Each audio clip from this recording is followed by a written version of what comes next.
Hello, everyone. Just a couple of quick announcements before we get started. So again, thank you and welcome to the School Choice Workshop. Just to let you all know, we are recording this webinar. So this will be recorded.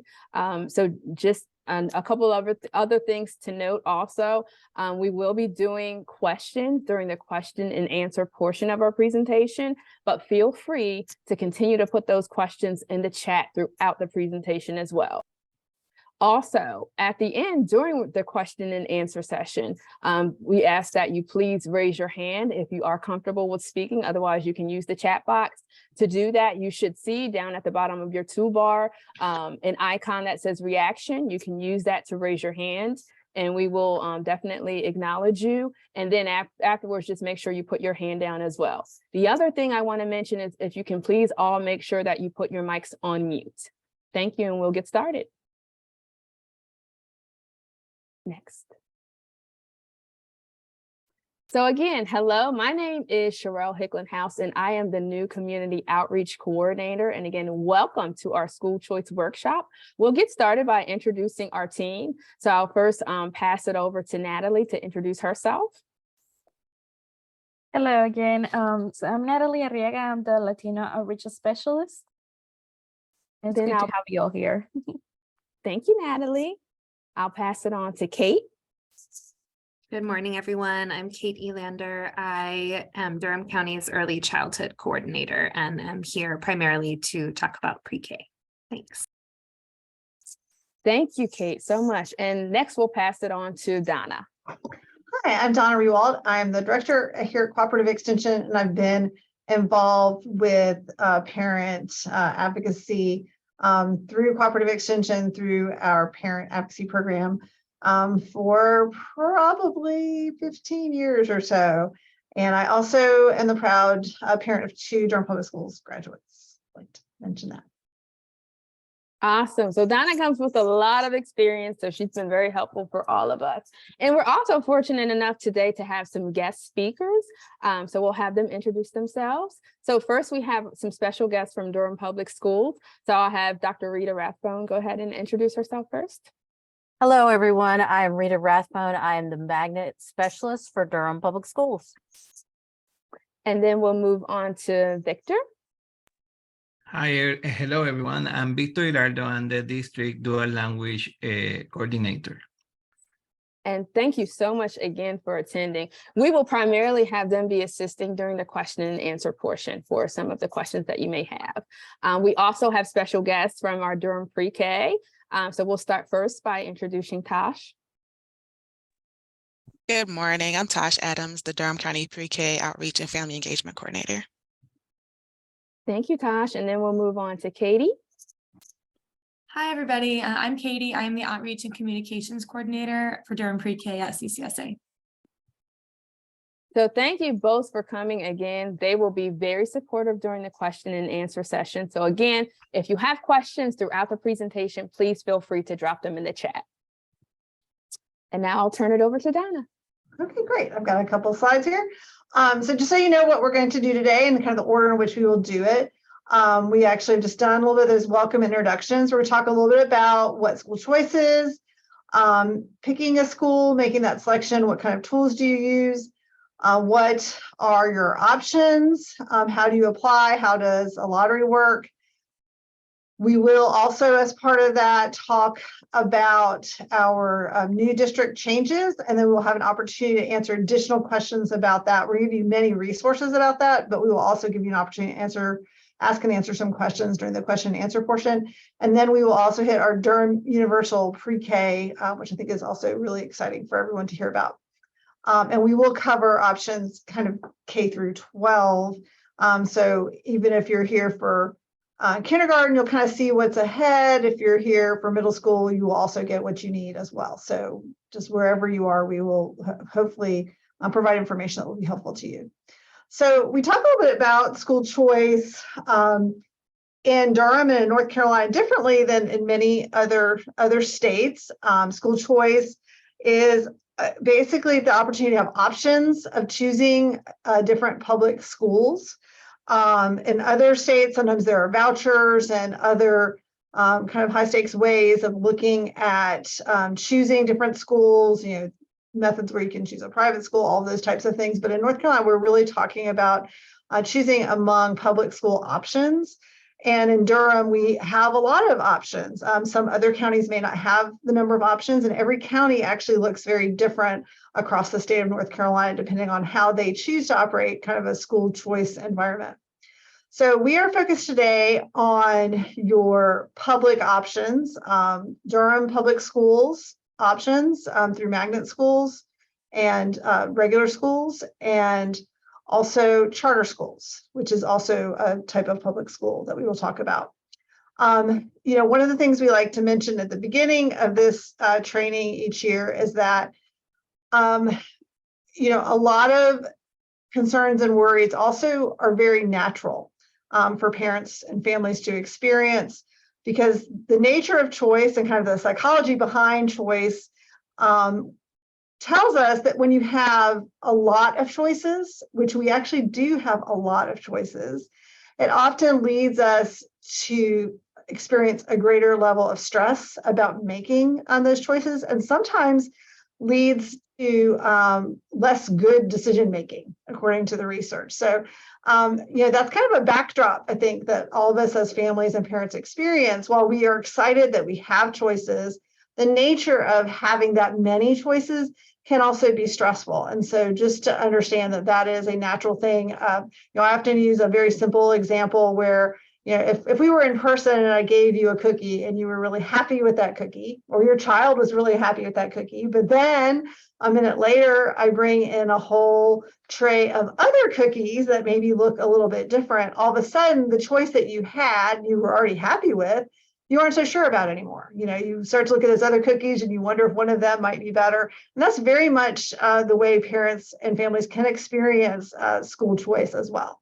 So you have an option, you're relatively happy with it, and then you see the other options and you wonder if there must be a better one. So do I have to choose? You don't necessarily have to make a choice. Everyone is entitled to go to a public school, and there is one that's already selected for you if you don't want to make a choice. So that is an option that we will talk about. Also, parents often ask, is there a right or best school for my child? What we also know from research is that there's often not a right or best school for my child, that most children can thrive in a variety of environments. There may be some preferences that we have. There may be some places where we feel like they could do better. And that is great, but we don't have to worry about that. There's only one place that our child can fit in. And that certainly all of our public school options are designed to provide the same level of education to all students in North Carolina, as laid out kind of by our Department of Public Instruction. So all of those core things are there at every school. Okay, so just kind of to set the frame for those of you who have kids on the younger side, any child who will be 4 by August 31st of the preschool year will be eligible to apply for Durham Pre-K. So for any pre-K programs, they have to be 4 by August 31st. For kindergarten, your child must turn 5 years old on or before August 31st. So just kind of keep that August 31st date in mind. And if you're here about an even younger child, I know we have a lot of pre-K parents who like to come early. Just keep that August 31st date in mind, both for pre-K level and also for kindergarten. Sherelle, I believe it's back to you. Okay, thank you so much, Donna, for that. So now we're going to start to kind of really talk about Durham Public Schools and the different kinds of Durham Public Schools. So the first thing we want to talk about is that everyone has a base assignment school. A base assignment school is essentially based on what neighborhood you live in as well. So some of you may already be aware of that. But there's also the option of going online with this wonderful website to see what that base assignment school will be if you're not already aware of that. And so with this particular website, you're able to go in and type in your address. You can even type in your work address, but you can type in your home address, and all of the base assignment schools that are basically related to the zone or neighborhood that you live in will pop up. So this is very useful, especially if you're not aware of what your base assignment schools are as well. Sherelle, can I stop you for just 1 second? Yes. I'm so sorry to interrupt you. I just want to make one other quick announcement about connecting with interpretation. Ahora tenemos interpretación para este Zoom. Puedes conectar con interpretación abajo de su pantalla de Zoom. Ok, perfecto. Entonces, gracias. Thank you, Kate. So Kate was also wonderful enough to add that link into the chat, the base assignment school locator, so that you can go in and try that and see what base assignment schools come up if you're not already aware of that. Okay, next slide. So now we're talking about the different kinds of public schools. So there are also magnet schools, and there are a variety of different magnet schools that exist. So there are year-round, there are calendar magnet, there are different types of programs. So it's important to note that the different magnets that exist have different instructional methods and different specialized programs. So it's important for you to kind of do the research on these different magnet schools that exist so that you can kind of see what may be beneficial for you and your family and what may work for your particular child. Next slide. There are also charter schools in North Carolina, and there are a number of them. I think to date, there are about 16 of them. 2 of them are also virtual, but it's important to know that charter schools are also public schools. They fall under the category of public schools. I know some people aren't always aware of that, but they are independently run as a nonprofit organization with a board of directors as well. So it's important to know that, yes, these do fall under the category of public schools. Next slide. So in most cases, charter schools definitely accept any student in most cases. I know that may vary. Many students are selected based on lottery, but it's also important to note that charter schools typically are more independent. They do not have a central office. They typically are more flexible in terms of their curriculums as well. And so it's just kind of important to do your research on the different charter schools that exist, because there are many of them. And it's just important to know, like, what happens within that school, you know, what their curriculum is, so that you can know if it better suits your family and your child. The other thing that's important to note is that even if you don't live in that specific county, you are able to attend that school if you get into that school during the lottery application season as well. Just a reminder to slow down just a little bit for interpretation. Okay. Thank you. Thank you, Kate. So other things to note related to charter schools are that students at charter schools also participate in the standardized testing that you may see at other schools, so the EOGs, the EOCs, but charter schools are not, they do not have to provide lunch and transportation, but you can also kind of do your research to see what that charter school allows, what kinds of flexibility, what kinds of curriculums, other things that that charter school may provide for parents, because all charter schools are different, especially when we think about, you know, what's offered, the curriculums, etc. Charter schools typically have a principal who is hired, and they're typically supervised by board of directors as well. And Donna, is there anything else I missed in relation to charter schools? I would just say that we do have charter schools in Durham that do participate in the federal lunch program. There are some charter schools that do provide some transportation, and it's just really important to check with those individual schools. So when you're looking at charter schools, you really have to look at that individual school. There isn't really, while the state of North Carolina does have governance over charter schools, each charter school ultimately is an entity unto itself. So you really have to check with that school about the things that that school provides. Okay. Thank you so much, Donna, for that. So this is a list of all of the charter schools that are currently in existence. If I didn't mention this at the beginning, you will be receiving these slides with the links in it as well, so that you can kind of go in and do your own research on these specific charter schools. But there are a number of them, and there are websites that exist for each of these charter schools, so that you can do your research and learn about the different programs and curriculum as it relates to these charter schools as well. Okay. So we've also provided a link to a list of charter schools with their tour dates and guidelines and due dates. It is really important if you are interested in doing an application for a charter school for you to pay attention to the actual due date. Because those deadlines are different, or maybe some of them are the same, but they could be different from the general lottery due dates. So you want to pay attention to those, but you also want to look to see what tours are being offered, because there are a number of in-person and virtual tours that are currently happening across all of those different charter schools that were just listed that you just seen previously. And there are a number of dates. So please take advantage of those tours and go see those schools. And then of course, you can always do the virtual ones, but it's always good to kind of go in person to see what those schools are like. And you will also get this link with a list of all of the dates that are available for you to tour those different schools as well. Next. So now we're going to go into tools for picking a school for your child. And I'll talk about all of these individually, but I want to list them all out first. So the first one is consider your child and family. The second, learn what choices are available to you. Next slide.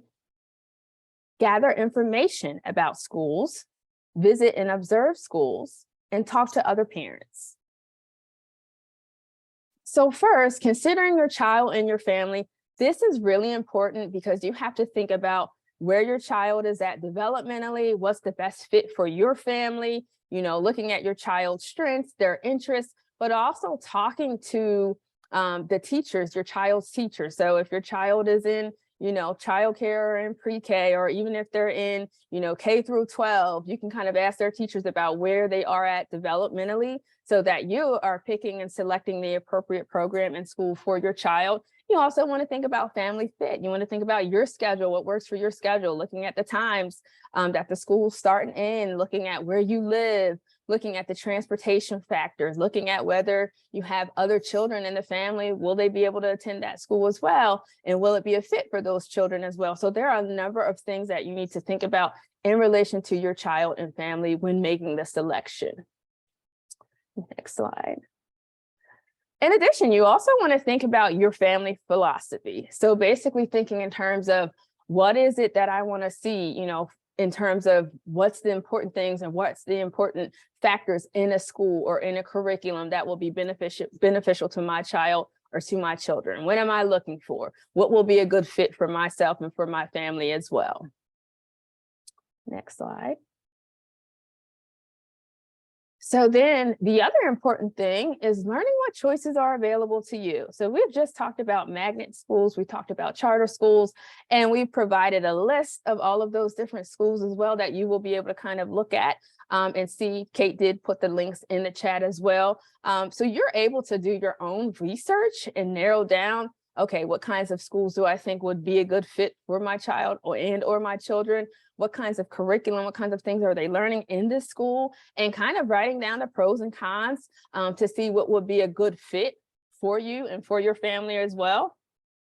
So we ask you to kind of develop your own list, right? You can utilize the list that we just kind of prepared for you and kind of narrow down what would be, relevant for your family and for your child. And then if you have other questions or additional questions, you can always contact us. But you can contact Durham Public Schools, Office of Student Assignment. You can also contact the Multilingual Resource Center as well. So just utilize your resources when looking at these different school choices. Next slide. So again, tying into the last slide, gather information about these schools.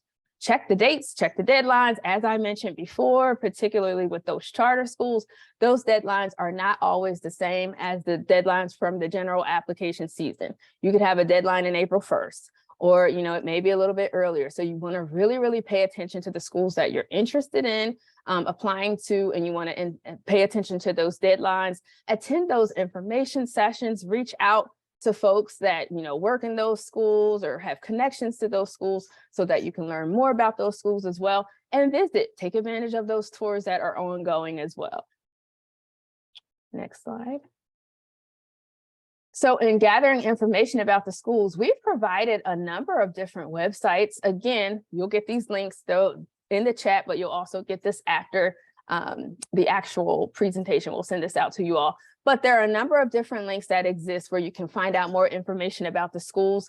There is also a link where you can look at school data specifically. And we just ask that you take that, you know, the information that you find on that link with a grain of salt. It definitely provides grades for the school, but you just kind of, you know, have to kind of have an open mind about that because things aren't always what they seem. So something may be a lower grade on that website, but then you may go and visit and fall in love with the school, and it may be a good fit for you and your child. So it doesn't tell the whole story necessarily, but it is a good resource for you to use to learn more about that school as well. Next slide. So again, visiting and observing schools, utilizing and taking advantage of those school tours, calling to set up, you know, personal tours if those times and dates don't work for you. And it doesn't just have to be a tour that you attend. You can also go to a school event. You know, there are sports events that are happening, there are plays and other kinds of events that are happening in the school where that you can really, really get a good sense of what the school is like, the philosophy of the school. Would it be a good fit for your child? Would it be a good fit for you and your family overall? So just kind of taking advantage of that. And then also thinking about the time of day that you will want to visit those schools. So of course, if you do, you know, observe and visit a school in the middle of the day or in the morning, you will get like a really accurate picture, particularly during the academic school year, of what that school is like and what in everyday, the everyday daily life of your child would really be versus going in the evening. So just kind of keeping that in mind as well. And also talking to key school staff as needed to get information that you may need or want as well. Next slide. And then talking to other parents. Now we did put this last intentionally, but often it is the first thing parents do, but you have to consider that everybody's experience may differ and vary, right? So what may be right for one person's child and one person's family may differ for another family. So for example, there could be a family that has an amazing experience at a school, loves the teacher, everything else that's happening, curriculum. It's just a fantastic fit for that child and for that family. And then for another family, it could just be flat out awful. And it could be a negative experience. But then if you go talk to both parents, you get two different perspectives, right? And so that's why it's important to, yes, talk to other parents to find out what their experiences are, but take it with a grain of salt, do your own research and figure out why it wouldn't be a good fit for your child and for your family. That's really, really important. Next slide. And now I'll turn it over to Donna. Yeah, great. Yeah, I think yeah, it's always interesting to think about kind of our philosophy and approach to schools, and to kind of take a step back and start with that sometimes to really think about our child. I've been through Magnet and CTE, which we'll talk about in a little bit, and base school assignment. So I've been through all of those things, and it's always interesting, you know, how other people might think about that. I have you know, a story I sometimes tell. I think everybody that knows me on our team, you know, has heard it, where I attended, my oldest attended a magnet school and had like it's just the first year's that perfect experience. It was exactly what I wanted for him. The teacher was a great match. It was a really good experience. And then I have a close friend who actually ended up at the same school, not only the same school, the same classroom, same teacher, and had the opposite experience. So if you had talked to me about how I felt about that school at the end of that year, I would have been like a rah-rah cheerleader for that school. And my friend would not have been, right? And if you talked to her, you would have thought, gosh, this is terrible. But yeah, it was interesting, just that very visceral experience for me, understanding how two different families can experience the same school very differently. And so just kind of to keep that in mind as you talk with others about schools. People do experience things differently sometimes because our kids are different and they are precious. So we do want to get them a great option. So I'm going to roll through some of the different options so you can kind of understand a little bit. And then we're going to talk a bit about lottery and all that kind of stuff too. We have a variety of elementary magnets, and this is for this year in particular. We will make a reference when we start talking about the changes that the district is making, but that way you kind of understand what it is for this year in terms of what you're applying. We do in Durham Public Schools have International Baccalaureate IB program, and that does continue throughout the entire K through 12 cycle. So you'll see that repeat again.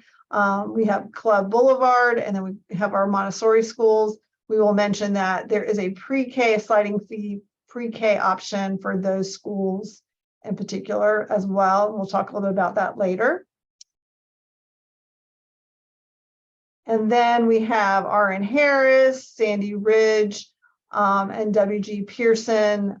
STEAM includes science, technology, and includes the arts. So it's kind of like STEM, but it also includes the arts. And RN Harris and Sandy Ridge also have an arts focus. Those will change slightly with the districting, and we'll talk about that in a little bit. We also have the Holt Year-Round Language Academy, Easily Year-Round, and Pearson Year-Round. So those are some of our year-round options. Holt is both a calendar magnet school, so it's a year-round schedule, and it also has a program as well. Then we have our DPS middle school magnets. I always find parents, who were calm as a cucumber and cool as a cucumber in elementary school get a little nervous about middle school. Your middle schoolers are nervous about middle school. Parents are nervous about middle school. Those years are always very exciting. And so, but we do have some really great options. In addition to our base schools, we also have right now for this year, Lakewood Montessori Middle, which is our Montessori option for middle school. It does have a link with our elementary Montessori schools. However, historically, it has not filled based on those linkages. So there usually are another third of the class that end up coming from other schools. So it's not exclusive to students who've been in Montessori schools previously.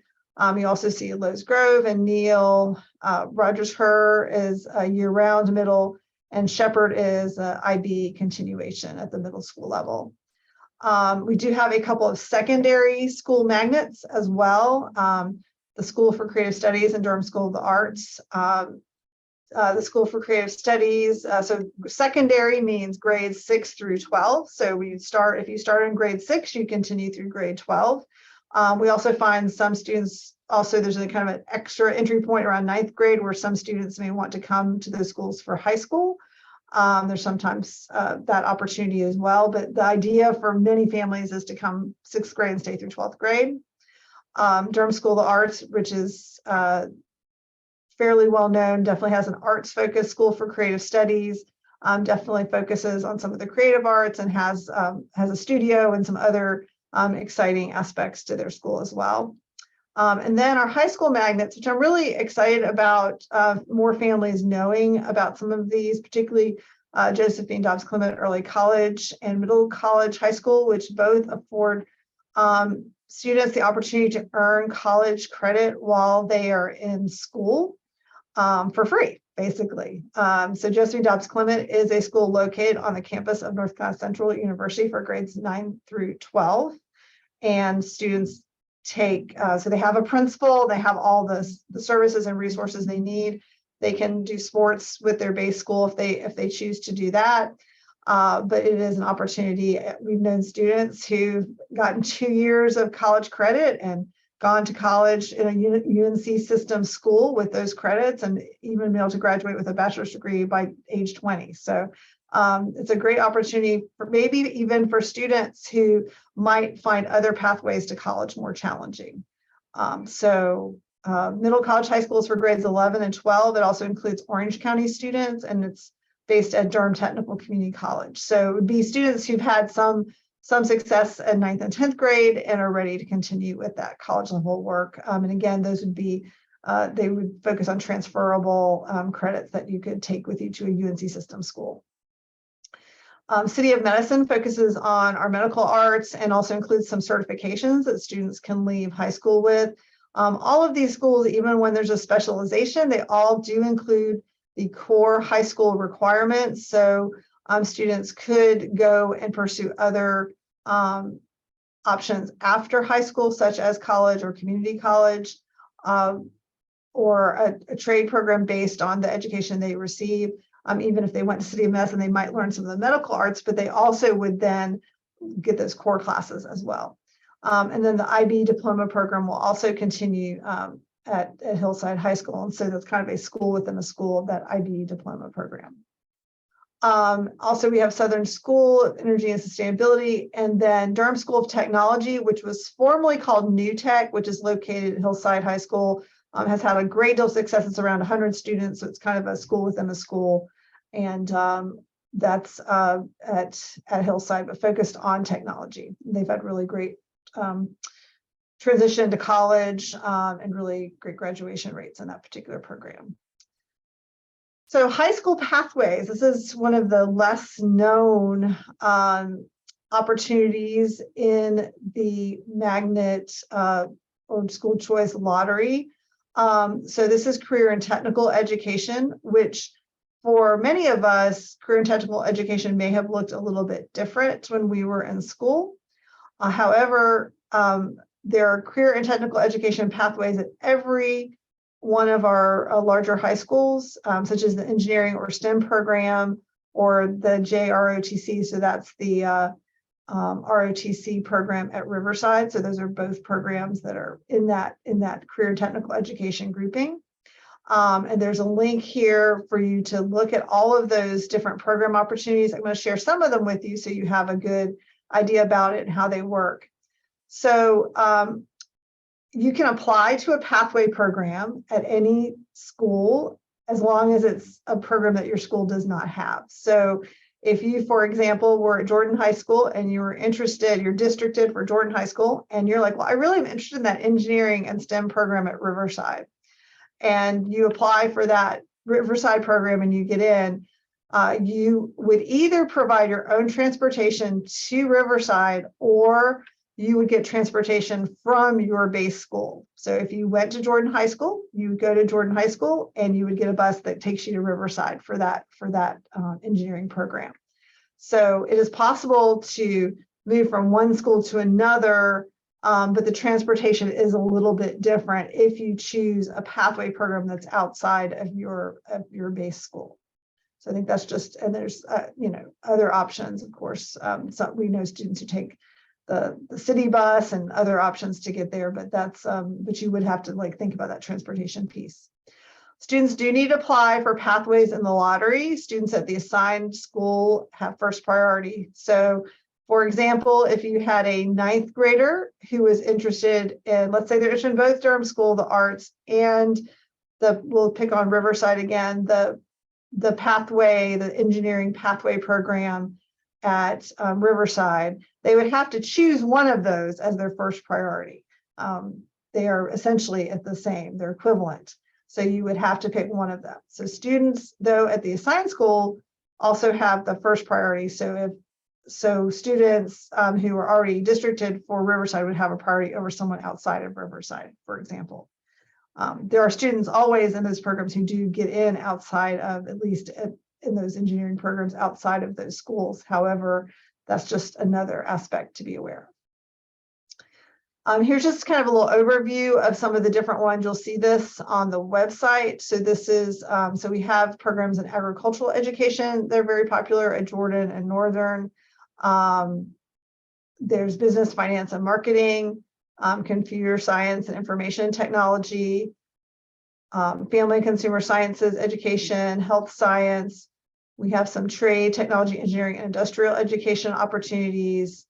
And yeah, so I just want to make sure you know about those CTE programs and just dive in and take a look and be happy to answer questions about some of those. I also had a student, I experienced this as well, and had good experience with this CTE program.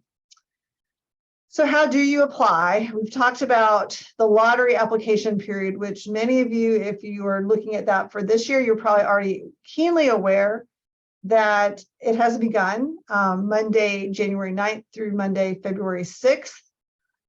The applications have to be in by 5 p.m. Of course, these applications are online. It can't be 5:01 and it can't be February 7th. It is a hard and fast. It's not 11:59 at night. A lot of folks think it should be that. It's not. It is 5 p.m. on that Monday, February 6th. So I think that is true of most lotteries and most deadlines. With schools, they try very hard to be fair and equitable to families who are applying.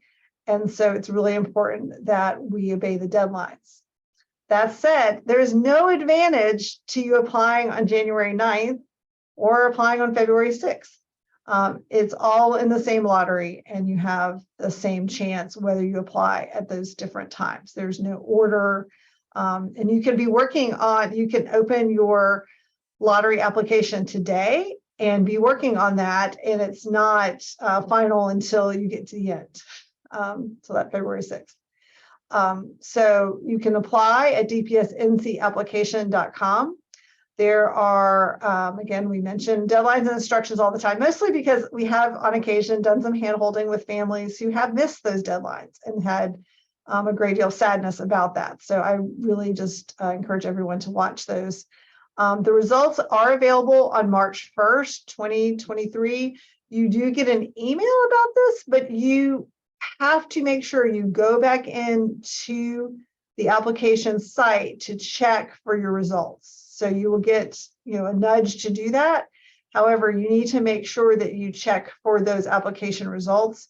And if you're offered a seat at a school, so you may be offered, and we'll talk a little bit about kind of your ranking of your choices in a minute, but you have to accept the seat that you're offered if you want to by March 17th at 5 p.m. That 5 p.m. is kind of consistent.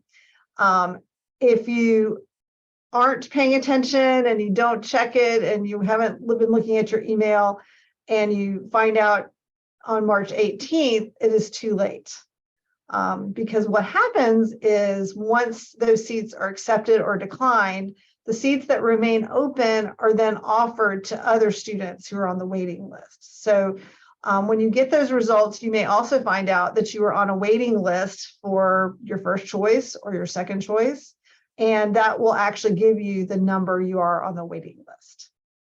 You could also be on the waiting list for your first choice and be accepted to your second choice. If you accept the second choice, then you kind of are stepping out of the lottery. If you decline that second choice, you stay in the lottery. So the first choice is really important.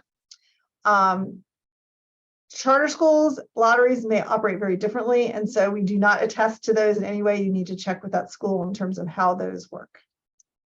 So some of our other tips certainly involve knowing your options and learning about the factors that may affect your application to a specific school. If there's any type of zoning or sibling preference, certainly we would add this year the district changes that we'll talk about in a minute as another factor that might affect the choices that you choose for your child. There is only one Durham Public Schools lottery, so everything is in one lottery, just to make that really clear. The year-round, the program magnets, the CTE pathways, whether your child is in kindergarten, whether your child is in 12th grade, everything is one. So you do not have to look around, it's all together. And I think one of the most important things for families to be aware of is that first choices are considered first. So the schools fill first on families' first choices. So they don't even look first at the second choices. This, of course, is all done in a computerized, blind way. It's not like staff is doing this. It's done by a computer. But first choices are considered first. So if you have and we'll show some examples of this later. If you had a very popular option, I think most of you probably know Durham, Durham School of the Arts is a very popular option. It's a school that would likely fill based on first choices. So if you put Durham School of the Arts as a second choice, for example, you can do that, but that school is going to fill their seats based on those first choices because enough people will put that school as a first choice. So just kind of thinking about strategically what you pick first can matter a bit. So a couple of other tips that we would offer, your interest in your assigned or your base school should be a determining factor in your lottery choices. So I think all of our schools have wonderful things to offer to students. I know students who've had great experiences at every single school in Durham Public Schools. I do know, that said, I do know that for a variety of reasons, you may have less interest in your base school. And if you are not interested in your child attending your base school, that is a determining factor in your lottery choices. So if you are not happy with your base school as an option for your child, you may want to take a more strategic approach to how you fill out that lottery. So maybe your first choice should be a school that you feel more confident about your opportunity to get in, or you feel more likely about your opportunity to get in that school, versus choosing kind of a school that is known to be particularly hard to get into, for example, or has fewer seats available to you. So that's just, I think that interest in that base school. So if you're comfortable with your base school and you're happy with your base school and you still want to do the lottery, you could be comfortable with your base school and just choose your base school. You can start with that. That also works too. But that is kind of a determining factor and kind of, I think, how you might want to think about the lottery. Also remember that a magnet school does not mean that it's a better option for your child. You know, think back to that psychology of choice. We often think that because we're offered these other choices that they have to be better in some way, that it may or may not be. So you just want to keep that in mind as well. Kind of fight that kind of human nature that we all have on this particular topic. Again, following those deadlines for the lottery application process, you know, I get amused sometimes how many times we put this in here, but I think we've all experienced families who've been on the wrong end of that deadline and suffered as a result. And so we really feel strongly about preventing that. So apologies for repeating that again. And be patient. Even if your child doesn't receive a seat assignment at a school on the first round of the lottery on March 17th, schools do continue to fill their available slots from lottery applicants. So Dr. Rathbone at our last session mentioned that they actually do this every 2 weeks. I wasn't sure of the frequency, but as people decline, some people choose to move. There's all kinds of things that are happening. They pull students off the wait list and offer them seats up to July. So you may find out at any point that you've been offered a seat from that wait list. You will get a wait list number, so you will have a realistic idea about whether that's possible. So if you were, you know, number 300, you know, for a very popular school option, it might seem less likely that is going to happen. But that again is helpful information for you to know. So I love that you get a waitlist number. That was not true when I first started on this journey. So I particularly have appreciated that waitlist number for families over time. Okay, so let's dive in a little bit to kind of just the policies behind school choice through the lottery and with Durham Public Schools. We're going to talk about a variety of things, and I know some of you will have some very specific questions, and we will definitely have an opportunity to work through some of those in Q&A. Okay, so there are a lot of policies governing magnet schools. There is current policy, and then there, based on what's happening this year, and then there's what is happening in, so we're right now, when we're talking about the lottery, we're talking about 2023, 2024. And we also have to think ahead this year to 2024, 2025 for our elementary school students in particular. I also want to mention that transfers are an option for some families. Transfers start in March and end in May. You generally can't transfer to a magnet school. However, there are some exceptions to that, and the transfer policies will change a little bit with some of the district changes that are coming, and you'll hear a little bit about that. The transfers are for two reasons: for hardship or childcare. It's not, I don't like my school. So the I don't like my school transfer is not a transfer option. It's based on childcare or hardship. So for example, grandma has offered to take care of your child every day after school, and they're going to provide the childcare for your family. And you're districted for, let's say, Little River, but grandma lives near Forest View. And so you apply for a child care transfer to Forest View because then grandma will be able to get this, you'll have that access to the child. So, there are different reasons for child care, but that would be one example. Hardship can be a variety of reasons, but it has to do with the child and the school and the particular fit. Sometimes there's some family issues and some other issues. That's very specific, but if you read the transfer policy, you can get an idea about that. That will also be the category that may apply to some families with the upcoming district changes. Okay.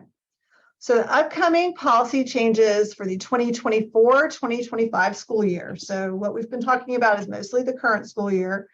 So Durham Public Schools is going to go to a regional model, which I think probably many of you on here may be at least somewhat aware of. That regional model currently applies to elementary schools. So the middle school and high school options as of now remain the same. There may be some good positive changes at middle school and high school levels that the district is thinking about, but there's no changes in terms of the choice process or the lottery process, the school selection process at this point, except for elementary schools. We've also, the Growing Together link here does share a lot of the background and details about these changes. And it's interesting, it's a lot of information. So we're going to try to shortcut a little bit of that today, but it does have some good graphics as well. So this is a great website to check out. And they keep adding information to the Growing Together because this is also something that is evolving over time. So, okay, let me go to the next one. So, so the specialized programs do include pre-K and exceptional children's programs that are accessed through applications. So those programs also have some impact during this regional model through those changes. I think the most helpful thing to be aware of is the district is trying to align all of the different regions. So your options in each region, regardless of where you live, look similar, right? So each region will have specialized programs that are comparable. So each region will have a year-round option. So wherever you live, there would be a year-round option. Wherever you live, there would be a Montessori option. So right now, there's 2 Montessori schools. There's going to be a 3rd Montessori school. So I think, for example, in the lottery this year, if you were interested in Montessori, you probably want to look and see which Montessori school will be in your district to consider, if you were going to be in the district that is going to include George Watts, you would not, for example, want to apply to Montessori school at Moorhead. Even though this year you certainly could do that, you probably wouldn't want to do that because that district will change, that region will change next year for you. So that's where those changes start to have some impact.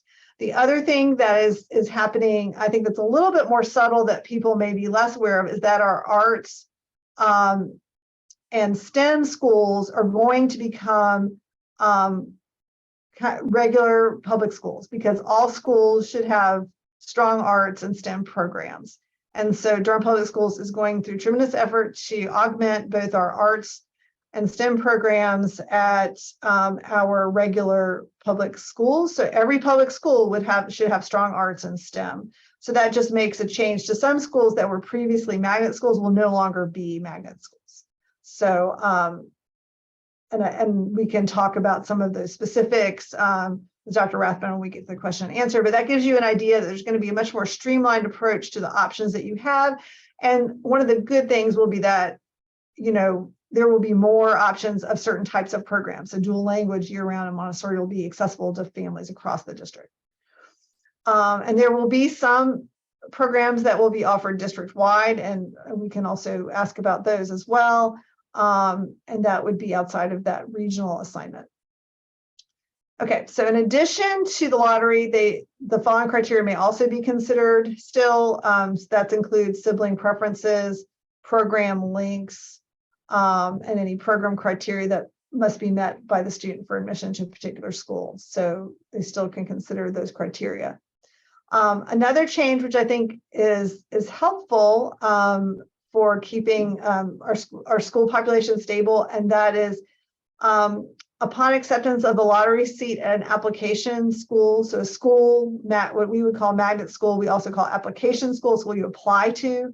The assignment is binding for the following full school year unless you request a special assignment transfer to your base school that gets approved. So if you, for example, have a lottery seat, and I'll pick on George Watts again, at George Watts, and 24-25, you are expected to stay at that school for 25-26 unless you request a transfer that is approved back to a base school. And I'm not sure what your base school would be. I can think of a few that it could be in that region, but that would be the way to get out. You couldn't just say, oh, well, I'm not going to be here anymore and I'm just going to go to my base school. You would have to apply to return to a base school. So that's a slight difference to how things have worked now. Okay. I think some of the questions come in. We're going to talk about the additional rule changes. So a lot of the questions that parents have had, that we certainly have had and been getting offline, have been around some of the nuances of how exactly this is going to work. Durham Public Schools at their work session today will be discussing that. The Board of Education will be discussing some additional rule changes that would be expected to be approved by the Board of Education on January 19th. So what I'm about to share with you, and Dr. Rathbone will refer to during the question and answer session, are likely to happen. This is what the school district has proposed, and the school board will be deciding on within this next week. So this is the plan. And the good news for families is that we are still during the magnet lottery application process. You will know all of this information with certainty before your application is due. So today, this is not 100%, but next week, you will know exactly what this is. And this will all be posted, I'm sure shared widely, but certainly posted on the Growing Together website information. So just a couple, for me, based on the questions we received at our previous session, I'm going to highlight some of the things that I see in this, and then the detailed ones we'll save for Q&A if those come up. So 4th and 5th graders, those kids who've been at these schools the longest, are being taken care of in this process. And I will say I experienced a school transition during my long tenure in Durham Public Schools too, that kind of went with this approach, and it seemed to work well. So just from some personal experience. So 4th and 5th graders, they're calling them legacy students. I think that sounds pretty cool. They will be able to stay at their school even if the school is outside of the student's region. So if your school, whatever the school is that they're in, even if it's now outside of the region the student lives in, the 4th and 5th graders would be able to stay. If there are siblings of those students who are younger, they may request to stay at the school, but only until that legacy student goes to the 6th grade. At that time, that sibling would need to go to the school that is in their region. Okay. And they may need to apply. So we'll talk a little bit about that in a second. So that's 4th and 5th grade students would stay at their school. Okay, I think that's very clear. Siblings, you have some choices if you have siblings at the same school. So our first through third grade, so our magnet students who live in their current school's boundary can remain at the school and do not need to reapply. So so thinking about our first through third grade students, those would be rising first graders through third graders next year, legacy application or magnet students who live in their current school's boundary can remain at that school and do not need to reapply. So when you work on your application this year, if you know that the school that you're applying to is in your boundary for 24-25, you would be able to remain at the school and you would not need to reapply. So that's something to think about as you make your lottery selection. So finding a school that appears to be staying within the boundary that you're in, that for your younger children could be a really good idea. Okay, so first through third graders attending an application magnet school who do not live in their current school's updated boundary must reapply in the lottery to attend a comparable program in their region. That sounds a little bit confusing. Basically what that means is if you're in the Montessori school and and that school is no longer in your region, you reapply in the lottery to the Montessori school that is in your region, your student would have priority to get into that Montessori school. Okay, so let's say you're currently at George Watts Montessori, and it turns out that Moorhead Montessori is the Montessori school in your region for 24-25. Your student, your first through third grader, would have the opportunity to apply to go to Moorhead Montessori, so staying with that same program curriculum. The idea is keeping that program consistent, would have the opportunity to apply to that program, but they would have priority in the lottery. Okay, so just keeping that in mind. The idea is keeping those students in comparable programs, regardless of what region they're in, and giving them priority in the lottery for 24-25. Okay, so I hope that's helpful. And we'll get into the nuance, remember, during Q&A. So I think the last few things, just a couple other things we want to share. The 23-24 year, this year is a transition year, so it is a little bit confusing. So our elementary school assignments really are only for this year. Everyone will kind of be starting fresh in 24-25. Obviously, if you were in one of those situations where you were allowed to stay at your school, then you don't have to worry about that. But some families may have to reapply for the 24-25 school year, depending on how that region works out, and receive that priority for the comparable program. There's other proposed rules about exactly how Montessori and dual language immersion are working, and those are detailed on the website, which is this link here, which I'm sure Kate is posting in the chat. This particular link, I think, has some really helpful, clear graphics that show the relationship at the different ages, and I appreciate that because I was able to understand it, and sometimes it's difficult when you read it in writing, but when you see it in that graphical form, it's very helpful. Okay, couple of things upcoming. Durham Public Schools, for all of their schools, not just magnet schools, but for all of your neighborhood schools and magnet schools, they have in-person and virtual showcase of schools happening now. We were doing mostly virtual during the pandemic. Now we've got a combination of in-person and virtual. We certainly talk about the benefit of attending during the school day. If you've never seen a school change at a high school during a school day, that's kind of an exciting, adventure going on a high school tour during the day to see that. So just think about what your family can handle, but if you can go during the day, I think it's really helpful because you can see how the school's functioning. Durham Public Schools is providing assistance at the online application system by appointment. If you're thinking about charter schools, you need to talk to that charter school. You do not ask Durham Public Schools about the charter school applications because those charter schools handle those separately. You would contact the Durham Public Schools Office of Student Assignment or the Multilingual Resource Center to make appointments or just to ask a question. There's a lot of opportunity for that. You will see more information out about that as well. You can also ask more questions about specific schools and certainly ask of those schools themselves. Okay, so we're going to pause and we're going to hit Durham Pre-K with Kate, and then we will have an opportunity. We're going to share some data with you at the end and dive into questions after this. So Take it away, Durham Pre-K. Good afternoon, everyone, and thank you for being here.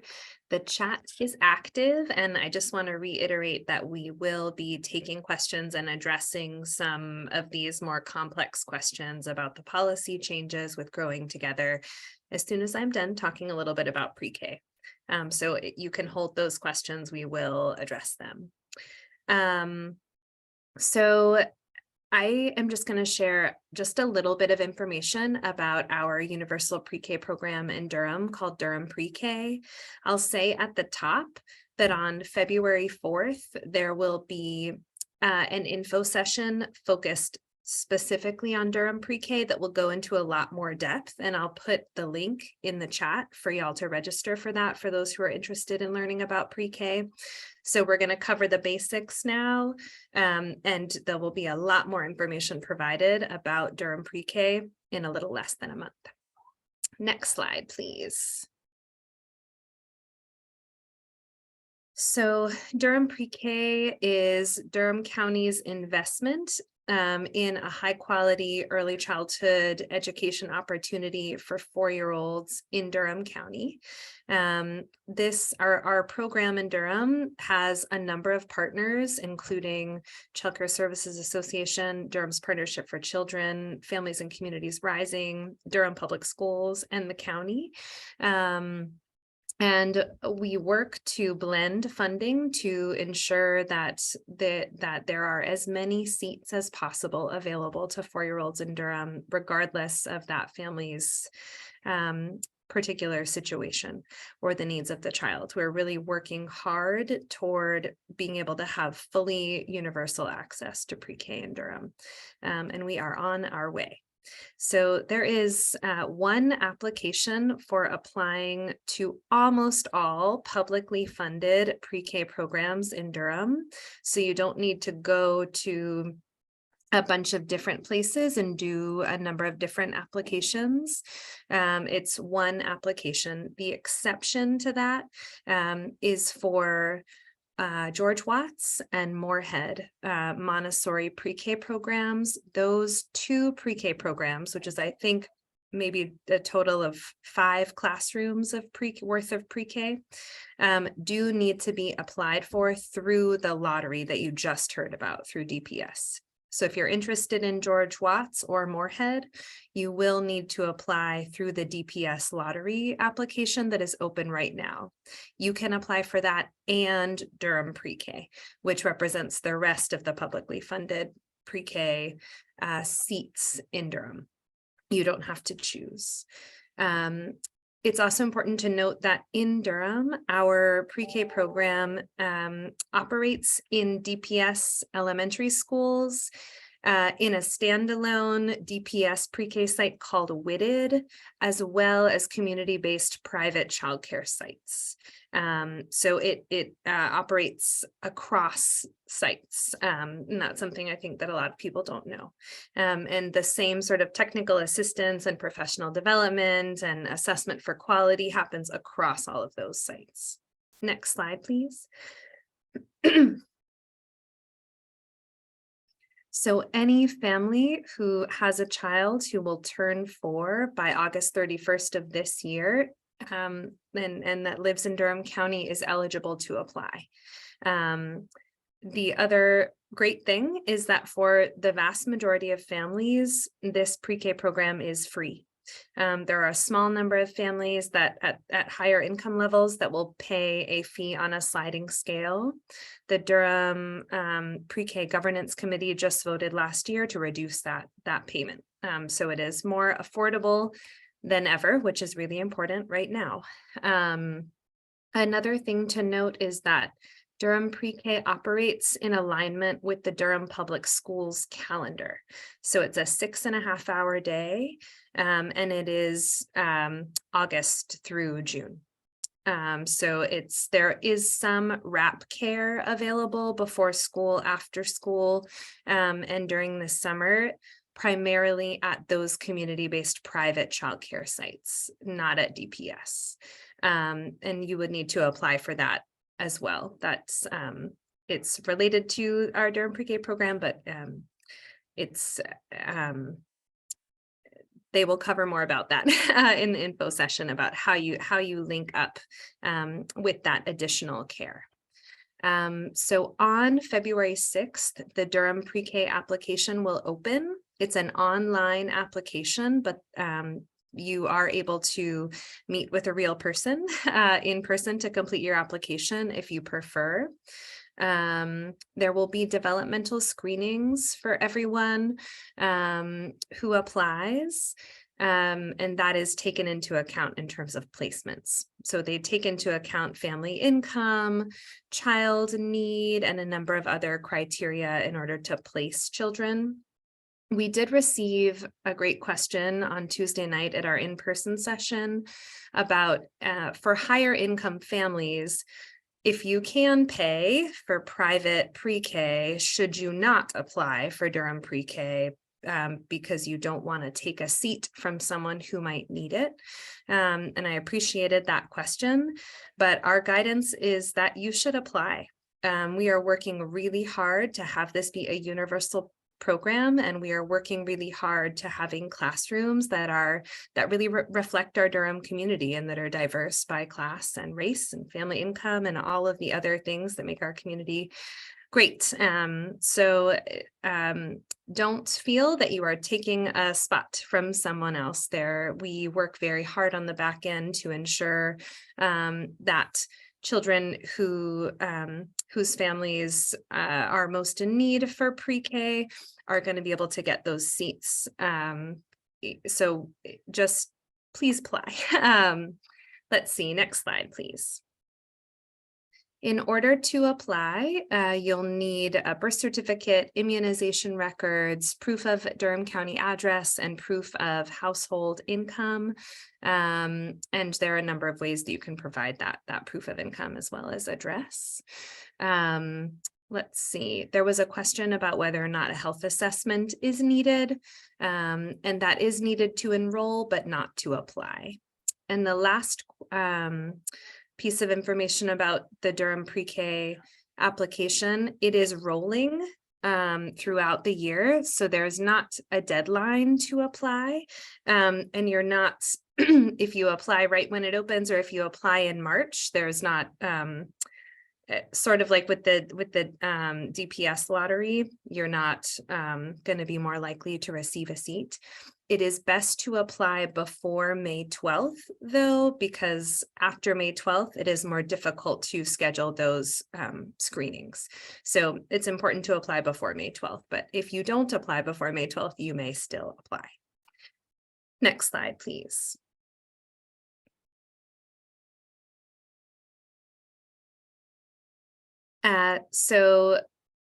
As I stated earlier, on February 4th, there will be an information session. I will put the registration link for that in the chat if someone hasn't already done it. You'll be able to get a lot more in depth with questions and hear a lot more information about how to apply to Durham Pre-K and what our Durham Pre-K program looks like. Next slide, please. So there are other pre-K options in Durham as well. As I said earlier, there are those 2 Montessori elementary schools in DPS where you would need to apply through the DPS lottery that's open right now. Next slide, please. There are also a number of private pre-K programs that are not currently a part of Durham Pre-K that have seats for 4-year-olds. And in order to better understand kind of what that universe of pre-K programs looks like, you can contact Child Care Services Association, and they have counselors standing by to help you understand and connect with those preschool programs or other childcare that your family needs. I'll leave it there and we'll be available for questions during the Q&A. Thank you. So thank you, Kate and Donna, for all of that wonderful information. If you'd like to get more information on how to navigate the Durham Public School System, you can definitely sign up to join our Parent and Family Advocacy and Support Training Program. So just a quick note, this is English only. I'll talk about on the next slide what's coming up for our Spanish speaking families. So it's an 8-week online session. It will start January 26th and go to March 16th. So yes, this is a shameless plug. please sign up if you haven't already. I would love to see you in this class or in future classes as well. This one is virtual, but we are definitely looking towards going back to in-person, especially in the fall. This is for our Spanish-speaking families, LP Fast, which will be hosted by Natalie. This will start February 7th and go until April 11th. So if you have any questions about this, please feel free to contact Natalie about this. So this is just our overall contact information for Durham County Cooperative Extension. If you have any questions about anything pertaining to this or anything else, we are here to serve as a resource. We'd be excited and happy to do so. So please reach out if you have any questions or concerns. And I will say, I did forget kind of to mention that Cooperative Extension is a partnership between your local county government, Durham County, and North Carolina State University and North Carolina A&T universities, providing research-based information in the community. And we obviously don't take positions and don't have, particular approaches that we're taking, except for the fact that we try to provide good research-based information. We focus on a variety of areas from agriculture and horticulture, soil samples and gardening, to our early childhood programming, Welcome Baby, which I think a few of you on here, because I recognize a few names, are probably familiar with, which supports families with children ages 0 to 5, as well as our 4-H and kids voting, youth development programs, among many others. And we'd be happy for you to also learn more about all those things that are available to you here that we provide. I think as we move into Q&A, I'm going to stop the share, and I want to share one data piece with you all that I think could be helpful. Although now I'm, let's see if I can find it.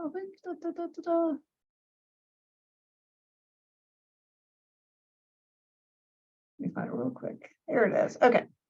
And we're going to share the slides with you of this as well. So Cheryl's going to be sending that to you. And also we will share this particular thing. This is about the current lottery, but I do think it provides a little bit of information that would be helpful for some of your decision making. So I just want to point out a few things about this. This is something that Durham Public Schools provided to us, and I assume everyone can see it. Yes, because Cheryl would be yelling at me if we couldn't. I think Anna, if you could make it a little bigger, that would be helpful. Let's see. There we go. So I'll just have to adjust here. Okay. I think that'll. Is that better? Yes. Okay. If I make it too much bigger, we can maybe do a teeny bit. But okay. So this is basically information about the actual lottery applications from 22-23, the current year, with the available seats and assignments. And I kind of want to show you what this looks like and give you a couple of things to think about. So I'll just start with you. It shows how many first choice applications, second and third, then lottery seats and lottery assignments. So basically how many assignments were made. But it goes grade by grade, which I think is the helpful thing. So the first number, the AP, are the applications. The second number is the number of seats that are available. So the number of physical places where students can be. So the number that they can take. And then the last one are the assigned seats. So that's the number of seats that they assigned. So they may have assigned 41 people to get to 37. So someone may have turned down a seat. They might have not been able to take the seat or had another option. So they offered 41 spaces to get to 37. So with 150 applications and 37 seats, everyone doesn't get to go, right?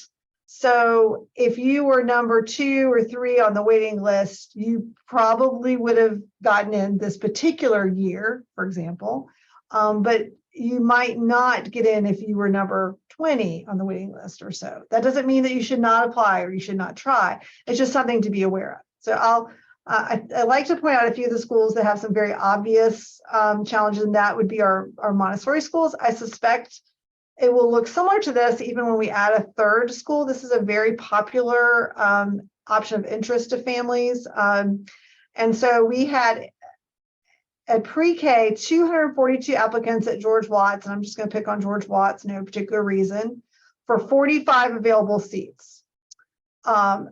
44 assignments were made, and that all happened at the pre-K year. If you look ahead to kindergarten, so if you were thinking about, oh, I don't have a pre-K kid, but I have a kindergartner, I'm still interested in Montessori, that gets a little bit more challenging because most of those families remain at the school for the next year. So for the kindergarten year, you see you had 288 applicants, so even more families interested in that Montessori option, but only 2 seats were available. And they did have 5 families offered the seat to get to those 2 seats. And so just kind of to be aware, like at the Montessori school options, and this may be a little bit different when they add the 3rd, but even just numerically, it looks like it'll probably be somewhat similar in that it's going to be very popular. Montessori is also a curriculum, is not just a program, it's also a way of teaching that is a little bit different. So they tend to not offer seats after the kindergarten level because students have gotten used to being taught in that particular way. Now, if they came from another Montessori school, I do imagine that could be different. However, so that's kind of a little bit different. You will see other ones that offer seats, and Moorhead did offer seats for a few more years than George Watts did, for example. So they handled that differently.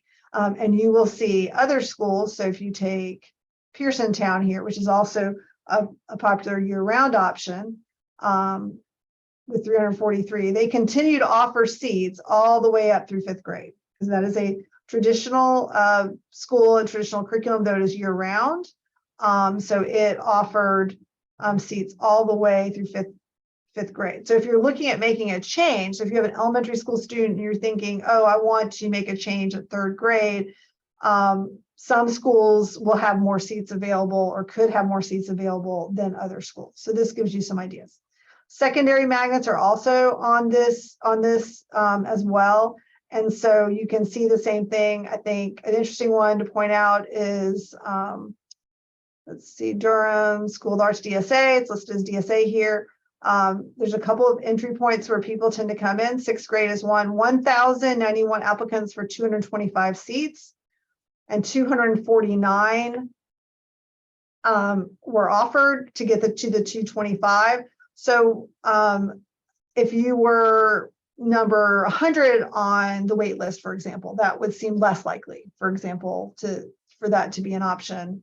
But if you were high on the waiting list, you may in this particular year had an opportunity to get in. People turn down slots for a variety of reasons: family fit, other choices. I know families who the parent thinks that the art school is a great idea and their child hates arts, and they kind of have a meeting of the minds and kind of make a different choice. So also at 9th grade, you see a bump, more students coming into the school at 9th grade, which is kind of the other kind of entry year. A lot of times students may choose to go back to their traditional school. When you're talking about school choice and you're talking about our older children, what the child wants often comes into play. So a 9th grader will often have an opinion about where they'd like to be. So we've worked with many families who, yes, they're at DSA and they're happy in middle school, but their friends are all going to Jordan for high school and they want to go with their friends. And then that's a conversation the family has. That's why you see even more movement at that 9th grade year. Students move around a little bit. They may choose CTE programs at other schools. Those things may happen. But this just gives you an idea of how to look at some of these schools. You have the same data for career and technical education, and you would see probably like the engineering program or the agricultural program at Jordan being particularly popular options when you start looking at those. So this just gives you some ideas. It will not tell you everything you need to know at the elementary level because we are having the changes, but it will give you some ideas certainly for this particular year and some things to think about. The last thing I want to say before we start Q&A is that school choice is stressful for families, and it's stressful for you. A lot of times our kids pick up on that, on our parents' stress. So I just encourage everyone to as much as we can leave our kids out of that stress. Kids are often happy with where they go to school if we demonstrate our satisfaction and happiness about the school.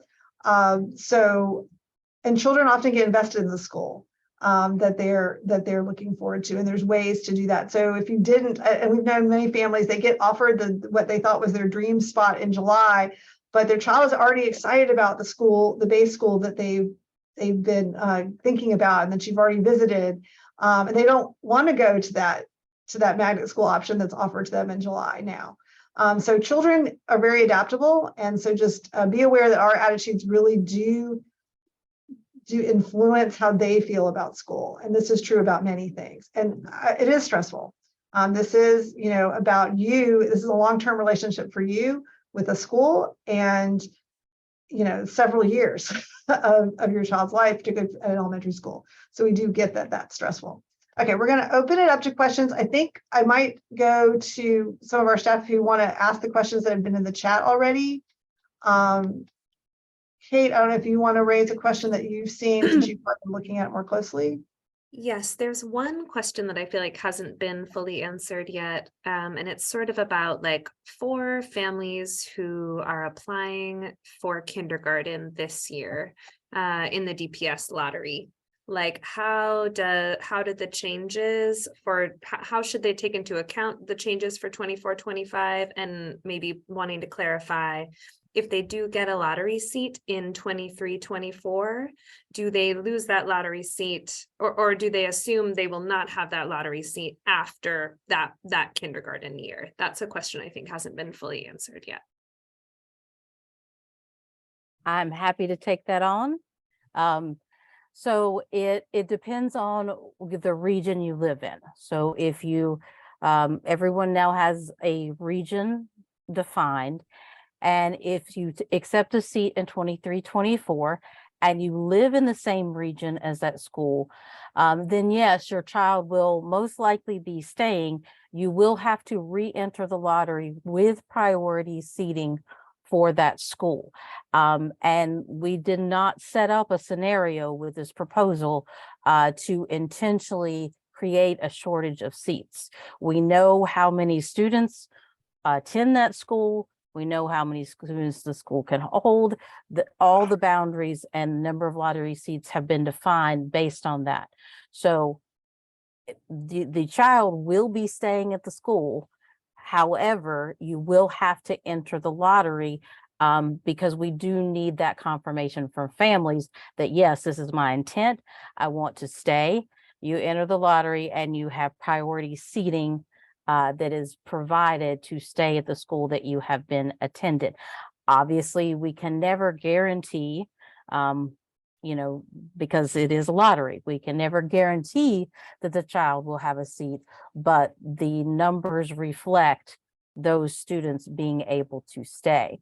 If you get a seat in 23-24 in a school that is not within your region, and so that if that's the IB, the Montessori, the year round, so you have the option for program continuity. And so you can enter the student in the lottery with priority for the program that serves your region. So for example, if you were entering Pearsontown, but in fact, your region is for the new year-round school, Hope Valley, because Hope Valley will transition to a year-round school, then the student would have priority seating for Hope Valley to have program continuity. So that's the plan, is to have students have an option to continue that program either at the school they are attending or at the like program that is defined for their region.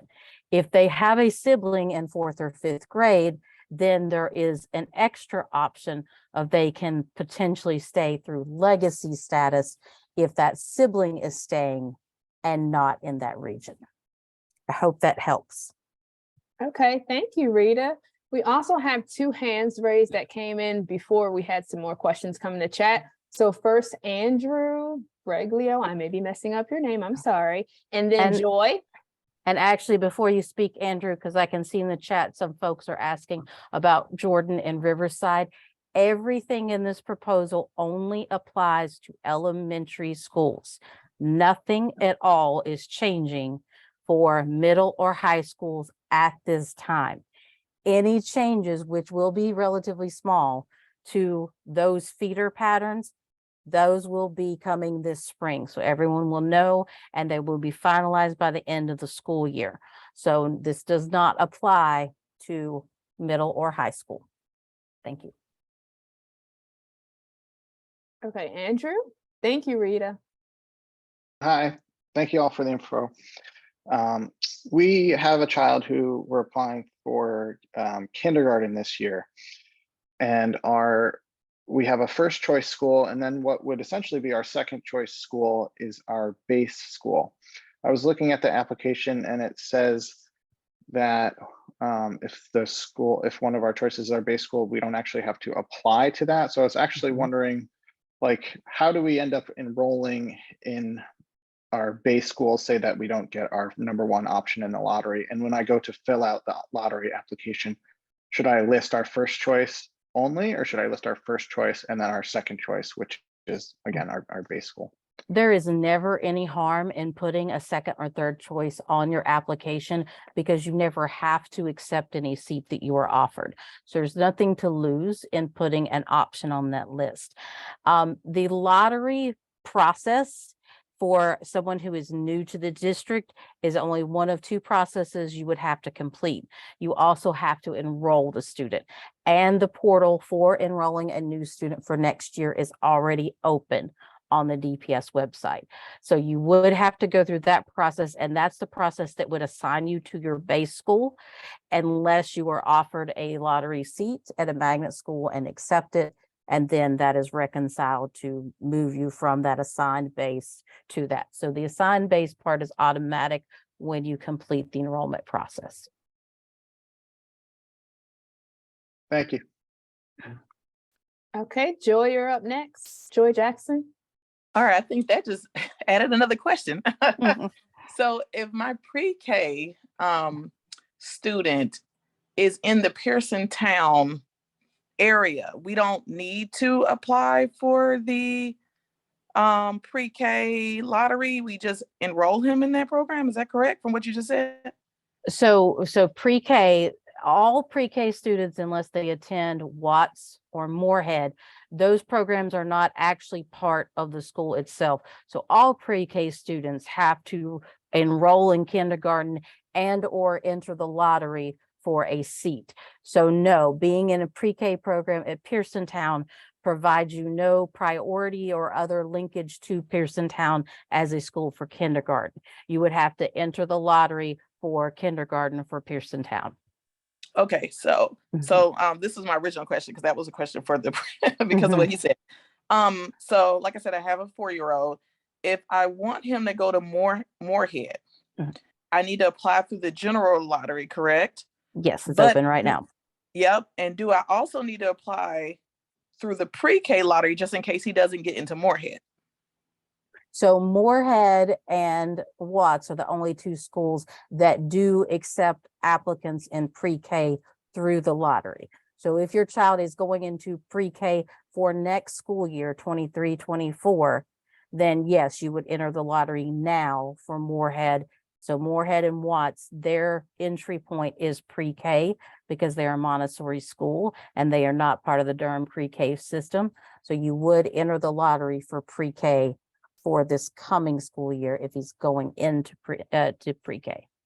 And yes, you should also apply to Durham pre-K because the Moorhead and Watts Montessori pre-K programs are very competitive. So it's definitely good to have a backup plan. Thank you so much.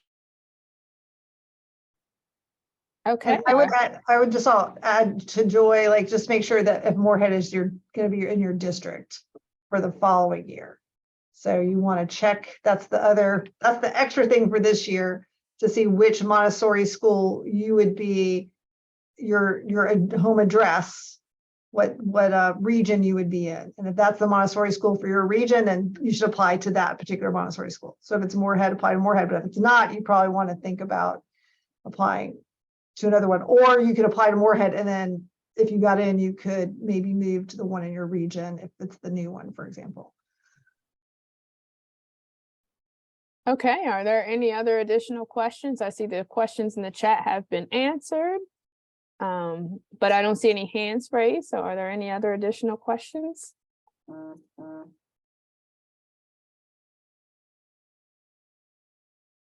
So, and does anyone have any questions about high school or CTE? I see some questions about Riverside. We have a lot of familiarity with that. I'll also just say Victor Hiraldo is here with us and is sort of our expert on dual language immersion. So if you have a quick, like, general question about that, this would be a good time. But I did see the question about STEM. So if you wanted to move to a different high school, you would have to do it through a CTE pathway, as long as it's a CTE pathway that does not exist at your current school. So that's the trick. So you could go to the agricultural program at Jordan if you were at Northern High School. You already have an agriculture program.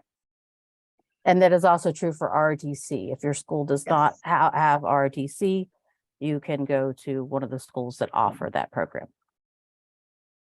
Yeah, and you can see on the data sheet, and I don't know if we've posted the link for that, Sherelle. I don't know that I have that up, but you might want to pop that in the chat for that data. It does show the CTE. So like, for example, at those popular programs like the STEM engineering one at Riverside, they do ultimately fill, but they do take a decent number of students from outside of Riverside. So not all, but they do take a decent number. So it is definitely worth applying. Yeah, and Humberto says he has a question. Yeah. Ok, yo miré que invitaron personas de DPS, pero no sé si no puse atención, pero no miré que invitaran personas de charter schools. Yes, I saw that you invited people from DPS, but perhaps I was not paying attention. I didn't notice that you invited people from charter schools. So we provided information about charter schools. So you have all of the information about them. We did not invite, because there are 14 different charter schools and we can't cover all of their information. That's why we provided the opportunities for you to contact them and the visit. And I don't know if we can put that link for the charter school information back into the chat so everyone can access that. Pero invitamos gente de DPS, creo, o me equivoco. We did invite people from DPS, is that correct? Yes, yes. So Dr. Rathbone is with DPS and Victor Geraldo is from DPS. Yes, so they are both here, partially because we have this very complicated change this year that we wanted to make sure we had some experts on hand to answer. Sí, yo lo entiendo, ¿verdad? Pero también me hubiera gustado que invitaran gente personal de escuelas charter, porque yo tengo muchas preguntas y me hubiera gustado que una persona de escuela charter me la contestara, porque hay mucha diferencia de una escuela charter a una escuela pública. Yep, I do understand. I guess it just would have been nice to have people from the charter schools here, because I do have a lot of specific questions about the charter schools and how they work and how they're different or similar. So I think it would have been nice to have somebody from a charter school. Thank you. Well, Umberto, I can actually answer some of those questions. So if you have a specific question, please ask, because we do know a lot about the charter schools. That's why we're here. So I'm not from Durham Public Schools. We represent we kind of are sharing information about all schools. So we know a bit more about it. So if you want to ask your question, we can certainly answer. Ok, mi primera pregunta es, ¿las escuelas charter pueden recibir alumnos de diferentes condados? My first question is if charter schools can take students from different counties? Yes, that is true. So you can attend, as long as you can get there, you can attend a charter school in a different county. I know many Durham families who attend charter schools in Orange County or Chatham County. Our office, for example, is in Durham County, but we had a staff member who lived in Wake County who had children at the charter school across from their work. Ok, mi otra pregunta es, tengo entendido que si un niño de DPS se mueve a una escuela charter, a la escuela de DPS se le quita el beneficio de ese niño, ¿correcto? I also understand that if a DPS student goes to a charter school, then DPS loses out on those benefits for that child. Is that correct? So yeah, so the way school funding works in North Carolina, it's not maybe benefits, but it's funding. So the funding that is funding that individual student follows that student to the charter school. So if they are in Durham Public Schools, that money stays there. If they move to the charter school, that money to pay for their education follows them to the charter school. So that money does leave Durham Public Schools and goes to that charter school. That's a very simple way of explaining it, but school funding is based on a student, and there's basically an amount of dollars that is assigned to that student.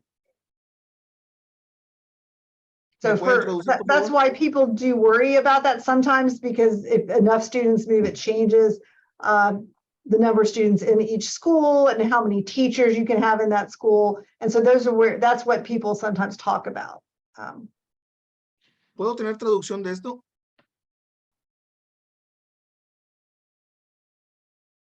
Can I have a translator for these answers? Sí, adelante. Bueno, no es que no entendí lo que ella dijo, por eso. ¿Estás en el canal de interpretación, Humberto? Yo creo que sí. Yo Oh, acabo no. de interpretar. Ok. Okay. Perdón, lo siento, no escuché. Está bien, perfecto. Sorry, he didn't hear the interpretation, but that's okay. Ok, bueno, tengo muchas preguntas, pero está bien. Así, yo le recomiendo que para la próxima vez sí invitara equitativamente. Well, that's great. Thank you for the answers. I do have a lot of other questions, but that's okay for now. And yes, just a recommendation. That would be wonderful to have somebody from the charter schools next time. Thank you. That's great. And if you do have some additional questions, we did provide our information. Natalie, who does speak Spanish, would be a great contact if you had more questions about charter schools that we could help you with. If you may, if you don't mind, there was a question about dual language, and Rita answered as much as the process she can answer it. But the reality is it's more complex in dual language because we have 2 community schools that have K3 as well. So if you want to have more information on how that will work and what will be the transfers, I will send my information in the chat, and you just contact me directly and we can discuss case by case into at least for 2023, because everything would change on 2024. But I want to make sure that we answer the questions for the parents case by case. Did we answer the question about only being able to enter the language? So that's what I'm saying. It's complex because in kinder it's with the growing together would be kindergarten, maybe first grade. At this point, we don't know yet. But also there's 2 community schools that have K or K to 3, and there's some proficiency tests that we can do in order that some students can get in there. But that's why I want to discuss that case and don't give the wrong information and say that we're saying something that is not right. It depends. It depends. So yes, okay. So I will put my information on the chat. Okay, are there any other additional questions? I don't see any hands raised, but are there any other additional questions? Okay, Kate has. There's one about Montessori. It looks like it would be at your kindergarten. It looks like it'd be nearly impossible to get into George Watson Moorhead. Based on numbers, it would be challenging, yes. So what zone is the new Montessori slated for? North and east region. So a Little River will transition to a Montessori school for the north and east regions. And I will always caution parents, the past does not predict the future. So obviously the changes coming from growing together mean that some families are going to make different decisions based on their priorities. And also there are lots of external factors, such as charter enrollment, the economy. Some folks are just leaving Durham altogether and relocating and things like that. So I would never not apply to an opportunity because we can't predict what is going to happen in terms of student enrollment, in terms of numbers of applications we receive.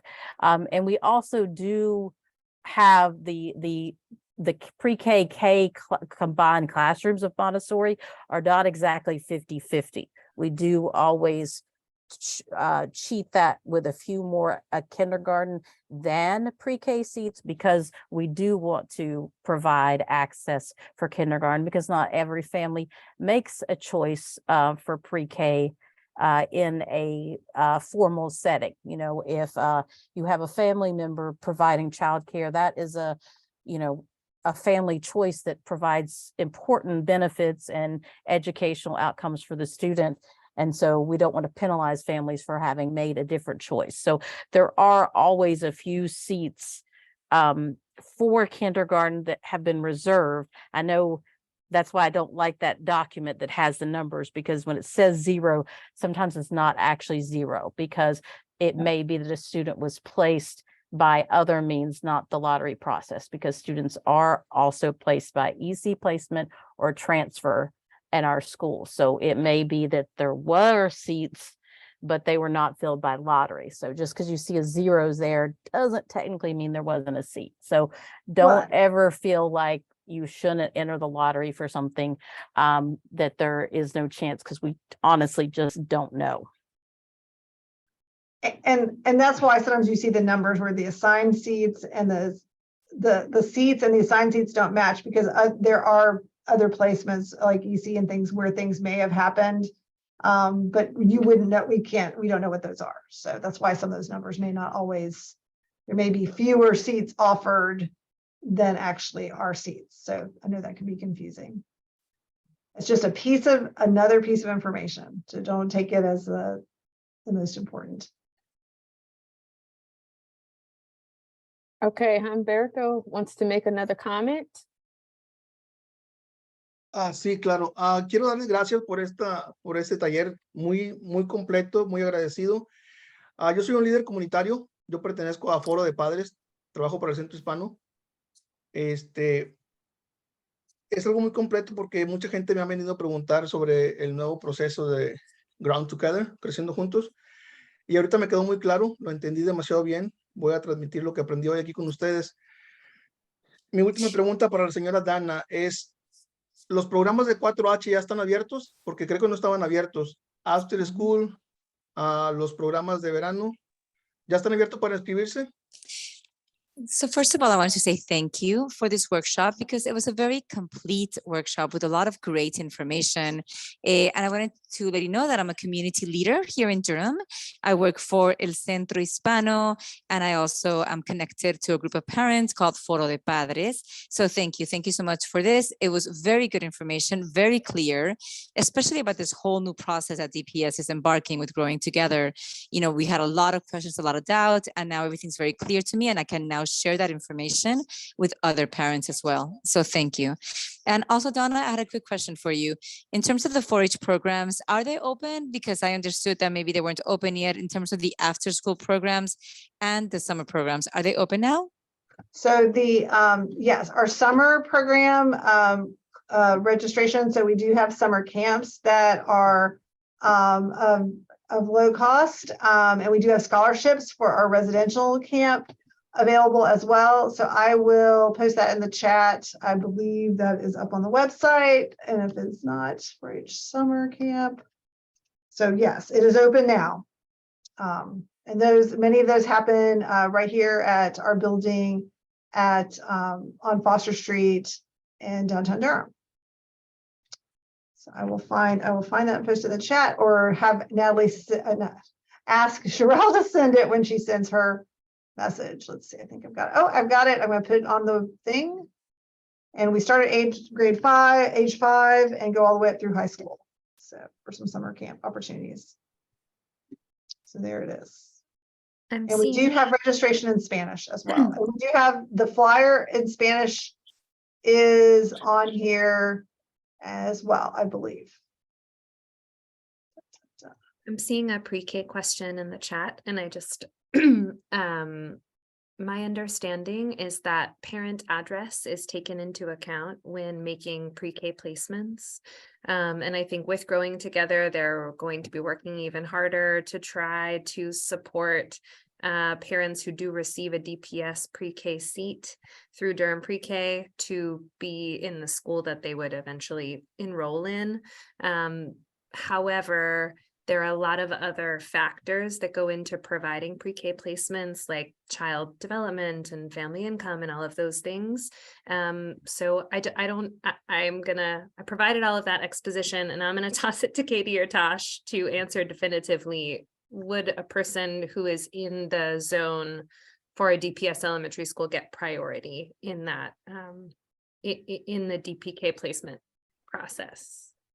So I'm first going to say that DPS has requested that for specific questions like that they are contacted directly, because they have kind of a specific process that they follow, and they do their placements, even though the application is all together.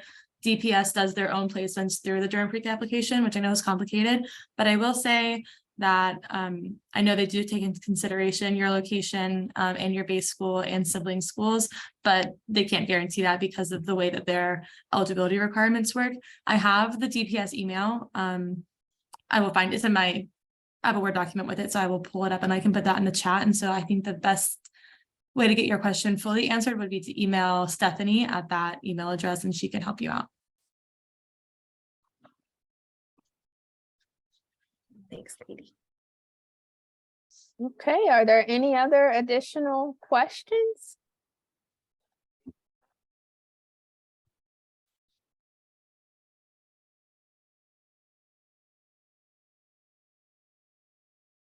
Okay, great. Well, I think that brings us to the end. I would like to thank you all for coming and for participating. I'd like to thank our special guests for taking time out of their day. I hope that you all learned something. I know it was a lot of information, and thank you so much I know we went a little bit over time, but it was a lot of information. We wanted to make sure you had the question answer portion as well, so that you can ask your own questions as well. So if you have any other questions, concerns, feel free to reach out to us. We're happy to help in any way that we can. And again, we just thank you so much for attending.